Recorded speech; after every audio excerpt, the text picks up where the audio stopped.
make good use of the Plague Borers, which are easier to use, a little bit less dangerous perhaps, but they're target capped and a little bit more technically intensive in making sure that everything lands in their AoEs near the start of the dungeon.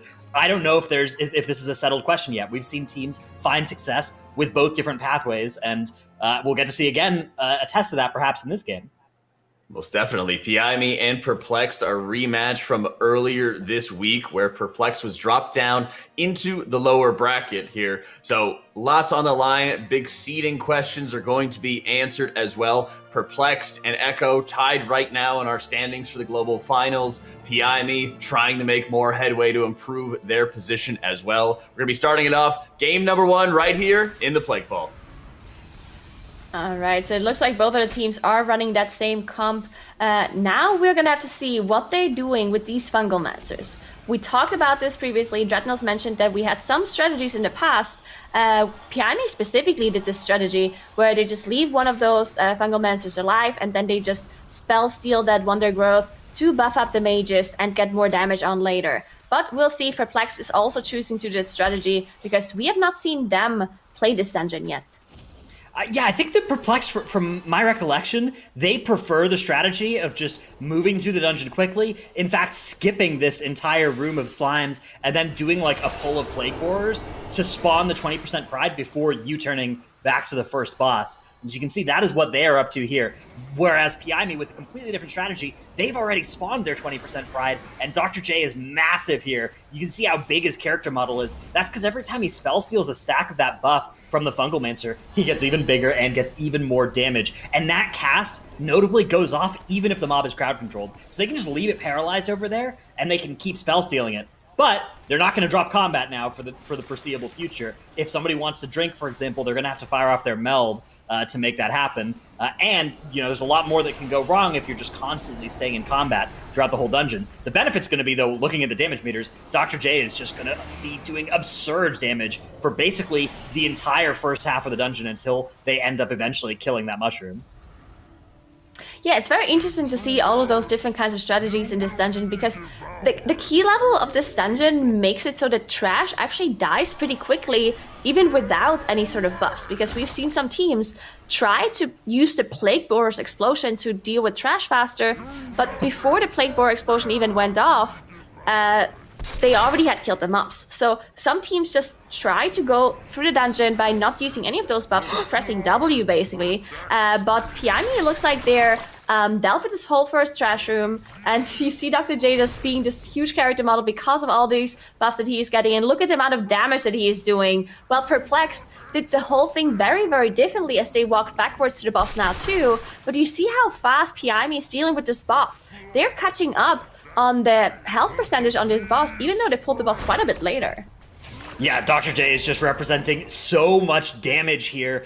They're going to still be a little bit behind after killing this boss.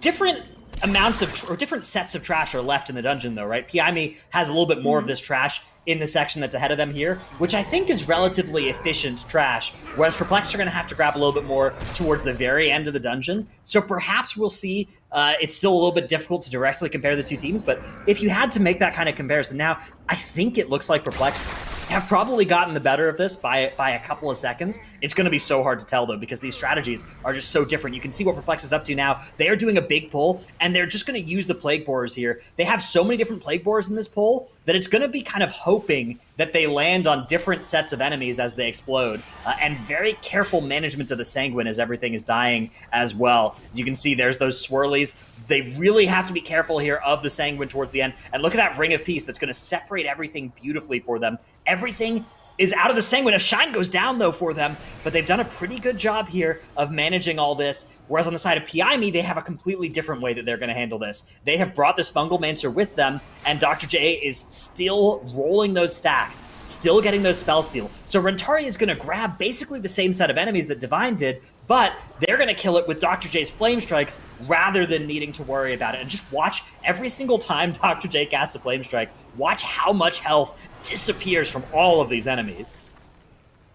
Yeah, huge amount of damage coming out of Dr. J here as he's just deleting this trash pack everything going down. Of course, the setup time, clicks going down though.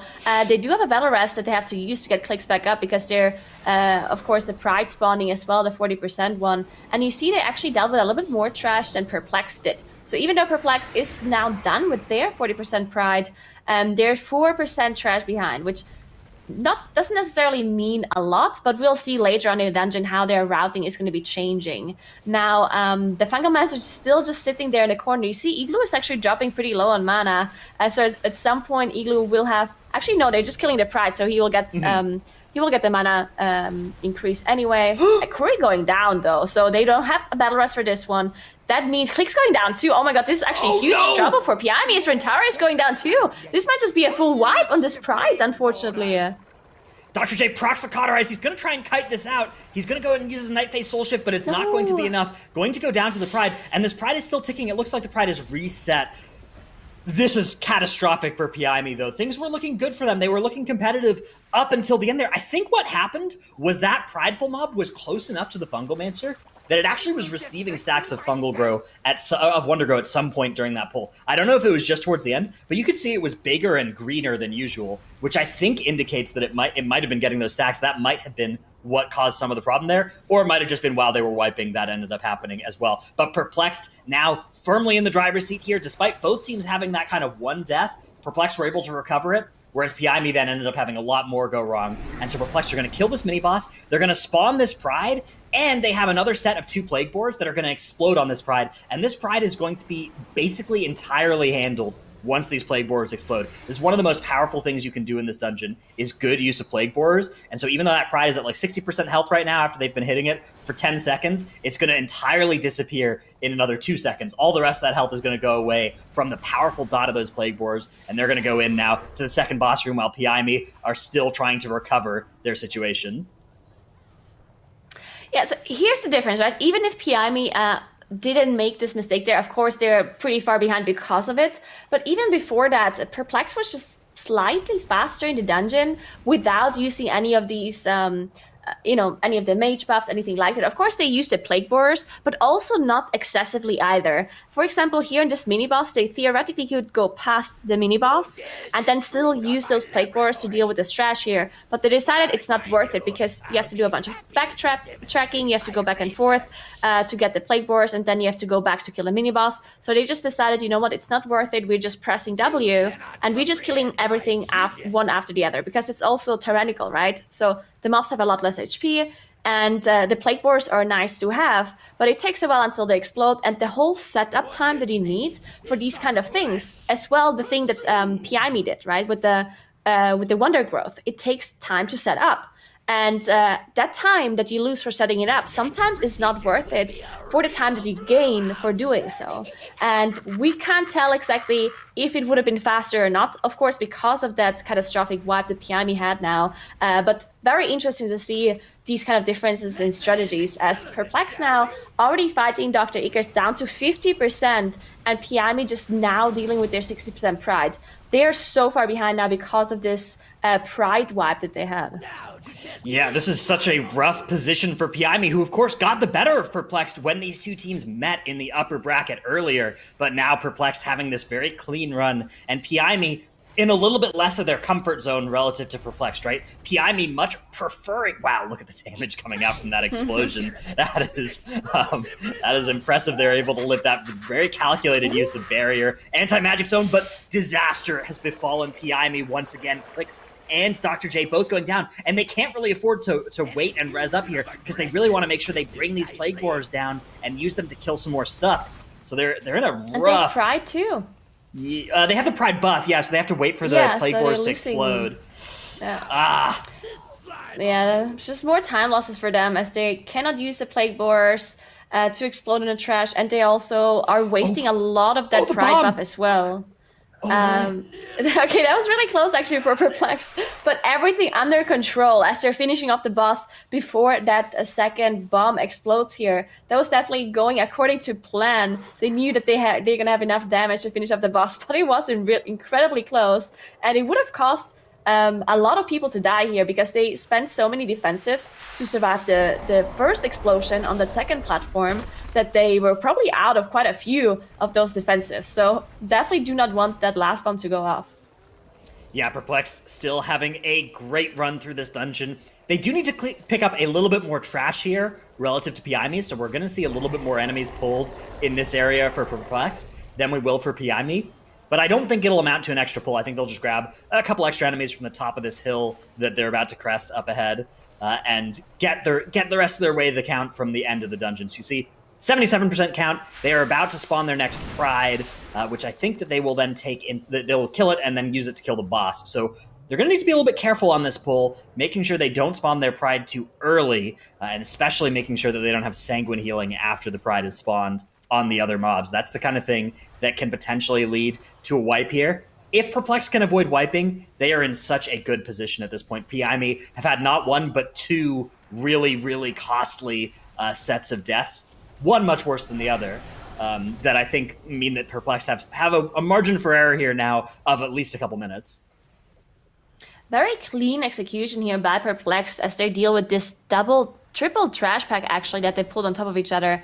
And it also looked like they were trying to kill everything incredibly evenly to make sure none of the Sanguine heals actually go out. We also see a sniper and an ambusher being CC'd there. And they actually won't need those as they're up to 85% trash. And that is actually going to be enough for them to get the last percentage in the last boss's area. So they're going to be shadow melting off the aggro from these mobs after that boss is done. So they're not dealing with those. They just want to make sure they are re-CCing it throughout the fight here, so they're not having to deal with the mobs on top of the boss. Rentari goes down for Piami. They've gotten their second battle res back up, so they're able to get him up during the boss fight somehow. I'm not entirely sure how that death ended up happening, but they are able to recover that, but that's going to cost them a battle res. Meanwhile, Perplexed working on the third boss instead. But Piami, with that kind of death, with the second boss going wrong for them, that might put them in danger of not making the timer on their third bomb, which could potentially lead to some kind of full wipe situation for Piami. So that's going to be an important thing for them to try and avoid if they want to stay within range of catching Perplexed if they were to have a big wipe. For Perplexed, they really just need to avoid... The congealed slime, actually, so this CC ran out and they jumped on top of them, but they might... Okay, so they actually did manage to finish off that boss, but yeah, that was really scary because these congealed slimes, of course, have that damage reduction aura around them, and if you CC them or root them, and the CC breaks, they will actually jump on top of their aggro target eventually if they're close enough, and that's exactly what happened for Piami here, applying that damage reduction aura to the boss. But thankfully, Rentari managed to get that mob out, and they did manage to finish off the boss. But of course, they're still just so far behind because Perplex is already done with that third boss, almost down to 20%. One difference is that Piami actually had dealt with a little bit more trash before the second boss, so they can skip quite a lot here. But still just one whole boss difference plus 9% of trash as well. Yeah, so Piami has one extra pull and one extra boss to deal with relative to Perplexed as of right now. These bosses are very long and difficult, so it's possible that Perplexed could... Oh no, Curry going down at the start of the pull for Piami, and they don't have a battle res available because they had to use one on Rentari on the last boss, so Piami are going to be in a lot of trouble. Best case, this pull takes a lot longer. Worst case, they are lacking the utility they need to survive the pull, and this could end up cascading into more of a problem for them. It looks like they're maybe doing an okay job here of keeping this from getting even worse, but clicks dropping very low, able to survive everybody in Piami having so much trouble. Meanwhile, Perplexed getting started with the very last pull of the dungeon. They are actually pulling all of the enemies in the last boss area all at once. Divine is standing in the middle of that puddle and jumping. It's a very lethal puddle that applies a dot to you, but the dot takes a couple seconds, or takes a second or so to get applied to you. So if you spam your jump button, you can avoid getting the dot on yourself by being in the middle of the pool, and by doing that, Divine has actually grouped up all three of those pulls into the same place as quickly as possible by being right in the middle of all three of them. And you can see what a great job they've done there of killing off all of the enemies except for one Devoted, which was kept far away from Icar Bileflesh to teleport to. And that teleport makes sure that he's not going to be in the Sanguine Puddle. This is a textbook execution of this area with the Sanguine Affix active. I mean, they're doing such a good job of managing their movement throughout this room. This is such a well-oiled pull for Perplexed, and it's not an easy one at all. And look at where they are right now. They're right up by the stairs at the start of this room, which means they're going to spawn the Pride on the stairs, which means it's in the perfect spot for them to invis, run straight towards the boss, skip that Pride for free, and go right into Margrave's Drama. I mean, an incredible job here in this last room. This would have been a very tough run to beat for anybody with even a great run, and Perplexed are going to have a fantastic result against all the things that have gone wrong for PIME, who have had this full wipe and are now running back once again. 14 deaths on the board, 70 seconds. The good news for PIME is it's game one of the series. Doesn't matter how much you lose the game by, right? If you lose one game by a lot and then you win 2 close ones, you win the series. So PIME still in this thing, and it's important for them to keep that mental attitude, to keep that strong, and make sure that they aren't too dejected as a result of this first game, because they still have a chance in this series. But Perplexed, if they keep playing like this, it's going to be really hard to take a game off of them. Yeah, I agree. Perplexed playing so well. This is what we're used to seeing by them from Cup 1 and Cup 2. Yesterday and the day before, they were struggling a little bit and then ended up losing to PIME and dropping into this lower bracket. But today they're really showing up. I think the one thing that threw them off their game a little was this new comp, this new setup that we've been seeing, especially from PIME, with that Paladin and the Shadow Priest. And that's something they didn't practice very well at all on Perplexed side, and I think that's really something that threw them off their game a little, and they ended up losing on the first 2 games. But today, I mean, they're showing up, they know exactly what they're doing, and they are back to the super clean runs and those super fast strategies. We're into this dungeon for 16 minutes now, and they're about to finish off this boss. This is going to be an incredibly fast run by Perplexed. And as you mentioned, it's just textbook management of Sanguine, and by all of these affixes just being so well done. They only have 1 death throughout the dungeon, and that 1 death cost them barely any time whatsoever. Now, they have to make sure they're dealing with this last phase properly, though, because Ryzen is pretty tapped on mana, so need to make sure they're healing that rain properly. But they do have double disease dispel, so that helps out a lot. Yeah, a lot of players still have their defensives available as well, so in a pinch, things like Ice Block can get used. It's not going to be needed, though. Perplexed with the Touch of Death, going to finish things out here, 16 minutes 36, blazing fast Plaguefall, putting them up 1-0 in the series.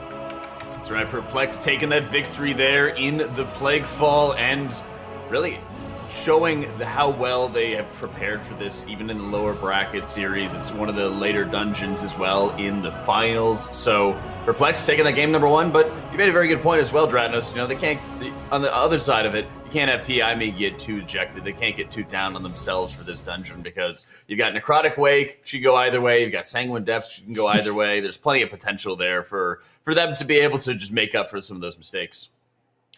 Yeah, Necrotic Wake, you know, the next map that we're going into, it's there. What has happened before in any given games before, any Necrotic Wakes before, it doesn't necessarily mean the next one is going to be anything like that, because Necrotic Wake, sometimes we see the same team come in and get a clean run, and then sometimes we see them come in and get 30 deaths and wipe 7 times to each different pull, because they're so difficult. It's similar to that Spire's last pull, but all of the pulls. There are just 3 pulls of that level of volatility in the dungeon. So, I mean, yeah, definitely PIME. They've got to keep their heads in the game. They've got to make sure that they continue to play as hard as they can. And in some sense, it's lucky if all your mistakes fall on the same map, right? You're not.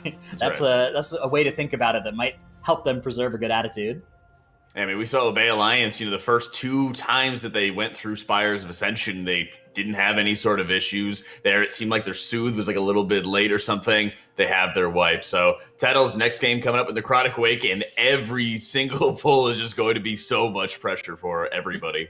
Yeah, I mean, on top of that, Perplexed has already run this dungeon twice this weekend. True.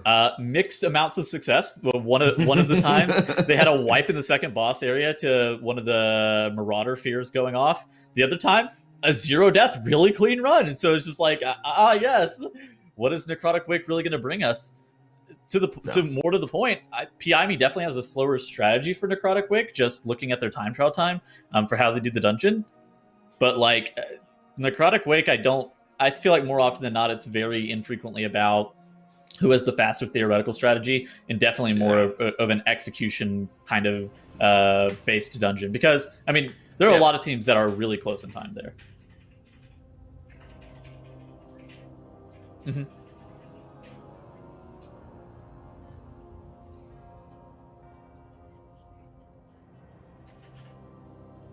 Oh, I muted. TLDR. I was just trying to say that it's about practice as well with these huge pulls. And Piami has not played this dungeon at all in this tournament yet, which might show that they didn't actually have it at all in any of their map pulls up until now, which means maybe they didn't put as much time into this dungeon because they didn't have to play it before. While on the other hand, Perplexed had already played this dungeon twice in this tournament, meaning even though they didn't play well the first time they played, they still had more practice on it, which, might be in their favor. Yeah, and, in Plaguefall in particular here, Tettles, we were just seeing, the wipes and mistakes sort of compounding as well, just very early on throughout that dungeon. I mean, we've seen Piami actually run Plaguefall already this weekend versus Golden Guardians, and they were doing the exact same strategy that we saw earlier, where they're doing this this big dude keeping the Fungal Mancer with them throughout the whole entire instance. You can see it like parrot off to the side, and they just end up taking that with them. Whereas on the other side from Perplexed, they were just kind of doing more of a hold W style strategy where they're just going to run straight through the instance, not keep the Fungal Mancer, don't deal with any of that kind of stuff, and just kind of keep on trucking away, very similar to what we actually saw from Golden Guardians. Perplexed was actually kind of slower than Golden Guardians, and I think to the point is if Piami did have the exact same run that they had versus Golden Guardians versus Perplexed, I think they may have been able to actually take the game. But unfortunately, like once they start to go into that second area after Globgrog, things start to just don't look that great for Piami because of how just difficult these pulls are. They get the pride. They get they get those mobs with sanguine healing. Yeah, sure, they do have the Wonder Grow, and there's a lot of damage that's going on. But the finesse and the responsibility that's required on all members of the party to be able to deal with everything here just starts to fall out of line. That pride starts to get really low, and like you have AMZ and everything going down, but you see the party, it's dropping. They're dropping like super, super low. You do see the DK die, and it's like at this point, it's kind of too little, too late, right? And it's almost impossible to recover. Sure, they were having some issues like later on in the instance, but like once you have one issue, it was definitely the first problem that ruined it for them, especially whenever Perplexed played to that level, at least. Yeah. Most definitely. And, seeing that last Prideful as well, you just look at how quickly the damage sort of just falls off. But it seemed also like they just were having a lot of add damage going on to the DPS at that point. So we'll have to see what they have in store. Necrotic Wake, even from the very beginning, it can be a challenge of, well, yeah, who blinks first, Dradnos, but it's also who can recover best. Because we've also had matchups between teams in Necrotic Wake where both teams are just wipe festing. It just becomes a slugfest taking 3, 4, 5 minutes longer than people's best times. Yeah, it's nice though because it's a dungeon where you can practice those big pulls and like kind of warm up on them. So that might be an advantage that Piami has coming into this from the upper bracket. They had that last series to potentially be doing that, whereas Perplexed were playing and then they were thrown right into this series, and they potentially were needing to prepare for the cup finals, which they'll go right into after this series as well. So, I mean, there's a big upper bracket advantage, and Perplexed are certainly kind of having this machine gun of series after series that they are having to deal with as a result of Piami knocking them into that lower bracket earlier, and we might see that pay off for Piami in the Necrotic Wake.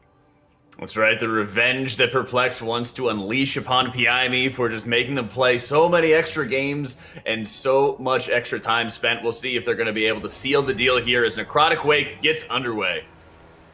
All right, so let's see how those two teams are going to be handling this first huge pull where the whole room basically is getting pulled on top of the boss. We see both of the rogues just throwing the spears. You can see them pop up to get 350k DPS here because of that spear that they're throwing. Perplex getting a little bit more damage onto the boss already, as both of them are spawning that pride. And both of the healers went to activate the Goliath as well. Now the whole team is moving over to the Goliath and picking up the Anima Orbs. One of the orbs not being picked up yet. There we go. Corey was missing it. And now they're all stacking up to get that extra damage from the buff. And also the extra healing as well, which really helps out with that pride. Yeah, they need to make sure that they're managing these boss mechanics and the pride mechanics at the same time, and they don't have many of their cooldowns because they use them all right on the pull. So this is a very sketchy moment, and Ryson down on the side of Perplexed. They might be able to still finish off this pull. They're going to need to use all the defensives. You can see Alter Time coming out from Wolf Disco. Oh, but he's going to alter back into a Swirly. Manages to dodge it. Ryson back up. That's going to be their battle res deployed there. They were able to get that off, and they should be recovered in this position. And somehow, despite that death, they're still going to be killing Blightbone sooner, and I think more than that 5-second death differential sooner. So Perplexed, in one sense, they had a better first pull here. In the other sense, they don't have a battle res anymore, and PIME does. And that means that the next thing that goes wrong for PIME or for Perplexed might be a lot more deadly. Yeah, definitely. Looks like Perplexed is now gathering up that next pull with that second Goliath that they repaired with the Kyrian Steward. So now they're using this anime exhaust to gather this one up. PIME a little bit slower on their side. But of course, they also have, look at the trash percent difference, right? We have 37% trash for PIME, while Perplexed only has that 29%. So PIME dealing with a lot more on their first pull on top of the boss. That means they can skip quite a lot of trash here that Perplexed has to deal with, as Perplexed is spawning their 40% pride now, while PIME is pulling that mini-boss. This mini-boss is something that people love to skip because it's very dangerous, but it also gives a lot of percentage. Yeah, so PIME have actually found another rogue weapon pull. They're going to be doing this here rather than the traditional big second pull of the dungeon that is across the bridge here. Most teams do what Perplexed does, which is this kind of small pull here, a cooldown recovery pull, a pride spawning pull, a pull where they don't use any weapons, whereas PIME are instead adding another weapon pull to the dungeon. And I mean, that difference, whether that works out for them or not, will be hugely determining who wins the game in this map, unless either team wipes, because we'll get to see if this is actually a faster strategy in theory.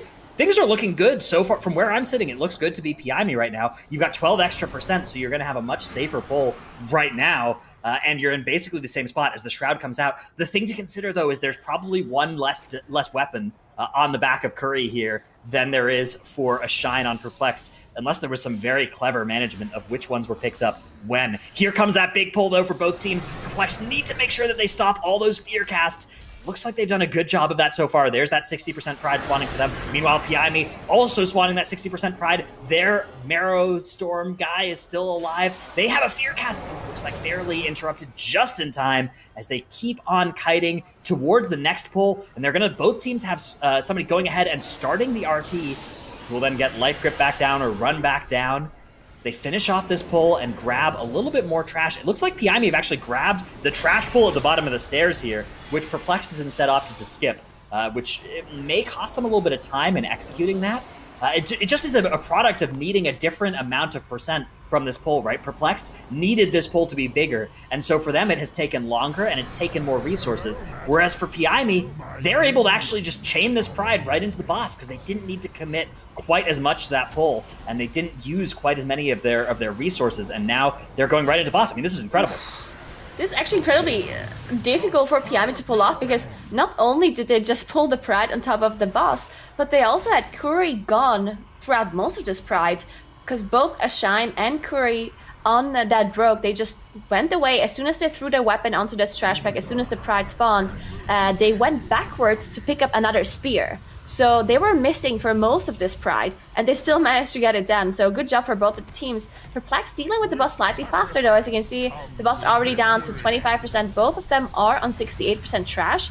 So they're going to be done, and they're going to be able to get up afterwards. But yeah, just nice to see those different strategies by both of the teams, just deciding to use the weapons differently, having those different pulls, but also just still slightly faster for Perplexed.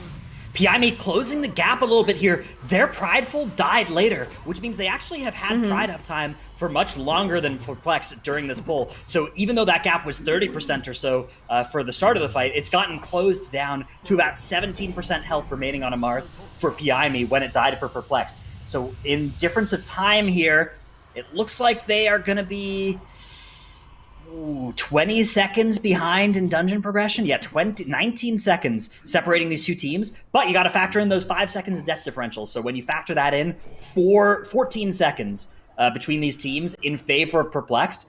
PIME, though, have the benefit of an extra battle res, which means they have a lot more safety for things to go slightly wrong. As you can see, both teams now setting up for this massive pull in the Necropolis. Wolf Disco going to be an ice block in the middle of the room, grabbing up all the enemies, having them stack up on him. Divine jumps in, Wolf Disco gets gripped out, and Divine will now be making threat on everything. A Shine with the Tricks of the Trade and the rogue weapon damage coming out there. The combination of the Necrotic Wake weapons that have been left lying around and that Master Assassin Legendary giving him 100% crit for 4 seconds after leaving stealth. You can just see the damage that those two things combine to do, and they have annihilated his pack. Piami, though, also making the same pull happen. They've gotten into their pull a little bit faster, it looks like, as well, so maybe even shaved a little bit of that time loss back here. Yeah, I mean, we've seen Perplexed do this pull with the Wolf Disco on the mage, just gathering up everything, ice blocking in the middle, and gathering up everything. Curry going down for Piami here. Unfortunately, they do have a battle res available, but he's releasing. Okay, so he's gonna go back up. So they're gonna have to deal with this Pride without their Rogue. This is gonna be incredibly dangerous for them. They should be able to do, if they commit any sort of offensive cooldowns for this, but they also have the Cleaver. Okay, so they do have the Cleaver that is gonna be thrown onto the Pride, but it looks like the Stitch Work got that one. Bryson goes down for Perplexed. He's going to have to release. Okay, they have their Pride buff already. So, but now their healer is not here with them. Their healer is coming up from the Kyrian flight. And Perplexed now with 2 extra deaths on the board. 2 players flying back up. I think Swag also on one of those taxis. They both returned. Whereas for behind me, Igloo going down. And they're going to use their battle res on Igloo. And that is that benefit of that battle res resource. They didn't have to use it earlier. The release by Curry meant that they still had it as well here. So they're going to be able to recover from this a little bit faster. And they're a little bit ahead, I would say. Actually, no, because they still have this this pull going on here that Perplexed has already dealt with. So Perplexed somehow still with the better of this. 1 extra death still on the board, so 5 seconds still in favor of Piami there. But I think Perplexed actually substantially ahead somehow when all of this shakes out in the dungeon progression. Yeah, okay, so the fact that they did not pull those last 2 trash mobs on top of the initial pull really costed them quite a bit. First, I wanted to say that the mage strategy might not even be the best, considering that Piami gathered everything up without doing it quite a bit faster, but Piami skipped those 2 trash mobs, right? So with Perplexed, making sure they have the mage gathering everything up, just making it possible to pull everything all at once, even with Rising going down there at the very end, it was still just incredibly fast, and they didn't really lose a lot of time at all. Even though they are up to 3 deaths, those deaths were not as costly as we've seen before in this dungeon. So they're definitely doing really well as they're dealing with those last 2 trash packs to get the 100% Pride. We'll see what they're doing with the Pride. Most teams have skipped the Pride to be able to get the buff on the last boss, but it is Spiteful. So Spiteful makes it a lot harder to do. His click's going down, unfortunately, for Piami here at the very end of this pull. And they don't have a battle res for him. They're in combat still, so he has to release. That is so brutal for Piami. Piami are keeping this Fleshcrafter with them for this entire section, so they theoretically should be getting all this extra value from Throw Cleavers, either on this pull or perhaps on the boss, on the Pride at some point in the future. So that might be a way that they can gain a little bit of time back from where Perplexed are at. But, I mean, Perplexed are a full pull ahead right now in this gauntlet, and there's really only 2 bosses ahead of Perplexed. There's no more trash pulls after this one that they're currently in. So there's not much time left in this dungeon for Piami to surge ahead. They really need to be doing a lot of damage. They need to make great use of this Fleshcrafter. And perhaps if these 2 teams have a different idea about how to use this next Pride, that could be the determining factor. Divine at 4% health, though, barely kept alive on the side of Perplexed. That last resort has already been used, so it's not available. I don't know if he has the cheap death trinket. I'll investigate that. Yeah, I'm not even sure how exactly they can skip the Pride because of that Spiteful, because, of course, once the Rot Spew goes down, it spawns a Spiteful. Let's see what they're doing. So, okay, so it looks like they can invest the Shade as well. So they're actually skipping the Shade and the Pride. So I assume this takes perfect timing to be able to pull this off, but they did it. So Perplexed did skip the Pride in the corner. They're going to be dealing with it after this boss, probably, to make sure the last boss dies quite a bit quicker. One thing to note as well that I just realized is that Curry on Piami's side is actually playing Kyrian Rogue, while on Perplexed side, Ashan is playing Night Fae. So a little bit of difference here in Covenant choices as well for the rogues. Yeah, the Rogue Covenants are interesting because they're all so close to each other in terms of numerical balance that it can be really interesting to come up with a different way to use one of the different Covenants. And even sometimes something like the difference between being able to activate the Goliaths by virtue of being Kyrian in this dungeon, or just the extra movement speed from having those soul shapes on Night Fae, those can be the kind of things that make the decision for you on that class, which is a really cool place to be. As you can see, PIME have the same idea for how to handle that Manifestation of Pride. They are going to invis pot, and they are going to get started with Surgeon Such Flesh, but substantially later than Perplexed. Something like a minute in favor of Perplexed in this dungeon, maybe a little bit less, but not much less. And this is rough for PIME. I don't know how they're going to get back into this game because Perplexed have pulled that Manifestation of Pride before Surgeon Stitch Flesh even dies. They are going to cleave it down a little bit. Maybe if PIME can skip it entirely and still do good damage on the last boss somehow, maybe they can catch back up from this gap. But, I mean, look how much health is left on Surgeon Stitch Flesh. They just have so much extra damage that they have to do if they want to catch up here, and I don't know how they're going to do it. Yeah, this is going to be very difficult for PIME to catch up to Perplexed here because they're just so fast. And they still have, I assume they have a bunch of hammers left still for this last boss here. We do see Ryzen actually completely out of mana, so they have to use the Touch of Death or something to get rid of this Pride. There we go, so they did manage to get rid of it. They also have the Pride buff now, which is going to be regenning the mana for Ryzen, so they're going to be able to immediately engage the last boss here. Bloodlust is being popped. We do see all of the offensive cooldowns that they have available to them just being used, and the weapons. You can see how quick this boss is actually dropping. Now, there has been a change to the Dark Exile that you cannot actually immune it anymore, so Ice Blocks cannot be used, but by using Shadow Melt or Vanish, you can delay the cast of the Dark Exile, and it will just be recasted until they're out of Shadow Melt. And at that point, you can actually grip the Dark Exile. If you grip in the correct moment, then the person will not be sent down. But it looks like the boss is just dying already before this is even happening. This is just an incredibly fast boss kill by Perplexed as they're winning this first game here against PIME. Wow. Second, sorry. Second game, yeah. Yeah, It went so that was fast, so I thought we were fast, still yeah. on the first game. Yeah. Woo. I got you back, Nagura, don't worry. Perplexed taking that victory and only cast one Dark Exile, which was like Shadow Melded or Vanished, and then he didn't bother casting it ever again, and then he was gone. Unbelievable. I love it, especially as a healer, loving it when my team starts saving those weapons for the final boss. Perplexed taking that victory in a very convincing fashion. And while we were really used to seeing some disastrous necrotic wakes here, Tettles, we didn't really get that. It was just a couple deaths here and there, something like that. It wasn't crazy far off from what we've seen from like decent max performance levels, you know. I would say we were on the brink of destruction there for a couple of times. Yes, a couple times. Both healers dying like at the very end of the other first Necropolis pull. To the point where they're able to actually salvage the whole entire thing was so fortunate on both ends. That was that could have turned very poor if both Ryzen and Igloo didn't get back in time. I do think ultimately, like we talked about it